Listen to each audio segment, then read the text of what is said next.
Gold loan নেওয়ার আগে একটা ছোট্ট চয়েস আপনার ইন্টারেস্ট কস্টে বড় ডিফারেন্স তৈরি করতে পারে। মূলত দুই ধরনের গোল্ড লোন বেশি popular: gold loan with EMI এবং গোল্ড ওডি বা ওভারড্রাফট।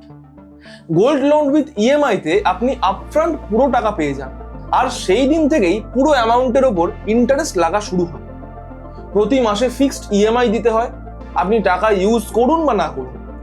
এই অপশন সাধারণত ইউজফুল যখন একেবারে বড় অ্যামাউন্ট দরকার হয়, যেমন ধরুন বিয়ে, বিজনেস ইনভেস্টমেন্ট বা এডুকেশন এক্সপেন্স। অন্যদিকে গোল্ড ওডিতে আপনাকে একটা ক্রেডিট লিমিট দেওয়া হয়, কিন্তু ইন্টারেস্ট শুধু সেই অ্যামাউন্টের ওপর লাগে যতটা আপনি অ্যাকচুয়ালি ইউজ করছেন, মানে আনইউজড অ্যামাউন্টের ওপর ইন্টারেস্ট দিতে হয় না। এই কারণেই ওডিতে ফ্লেক্সিবিলিটি অনেকটাই বেশি।